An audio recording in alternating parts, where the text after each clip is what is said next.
two-man race, it's going to be pretty clear who gets the most votes. I do want to say, based on what's going on in Israel right now, it is horrifying. We stand with the people of Israel. Israel has a right to defend itself. I get the sense that Israel is going to be larger, not smaller, at the end of this conflict. And you have to take note that every place, whether it's Gaza or Judea and Samaria, where Israel has given back territory, life has gotten worse for the people who live in those places. And I think Israel's actions right now are justified, though we certainly hope that the carnage and the death comes to an end as soon as possible. Congressman, you say that you stand with Israel, you're ready to defend Israel, and yet you're completely incapable of helping Israel because you've brought Congress to a standstill, a state of paralysis, have you not?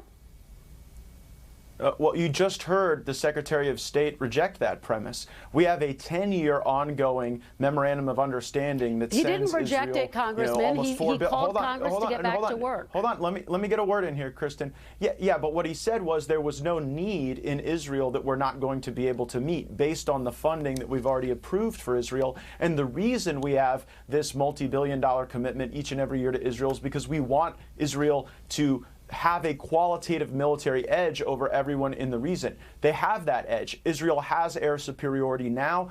We are seeing their armored vehicles in the north. I'm very concerned about what Hezbollah might do, what Lebanon might do there to try to create more instability. But there is no ask from Israel that we are unable to meet because it's going to take us a few days to pick a new speaker. I was very critical of the pro tem's decision to send us home for a week. I thought upon McCarthy's ouster, we should have stayed on the job, stayed in Washington, and if McHenry had not made that decision, we would have a speaker right now.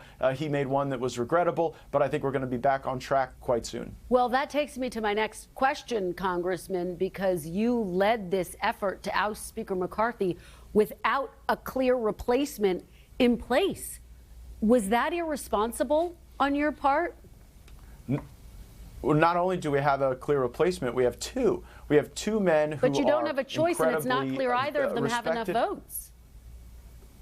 Well, I think that in a two-man race, it's a lot easier to get someone to 50% plus one than in a race where you have 3, 4, 5, 7 people. So the fact that it's been a constrained race, you are watching the plan play out. And by the way, if we have a Speaker Jim Jordan or a Speaker Steve Scalise at the end of the coming week, there won't be a single Republican, sans maybe Kevin McCarthy, who doesn't believe that we have upgraded the position. This is about ensuring long-term stability financially for our country from a leadership standpoint. And with either Steve Scalise or Jim Jordan, we will undeniably have an upgrade, and I'm looking forward to it. Congressman Gaetz, back in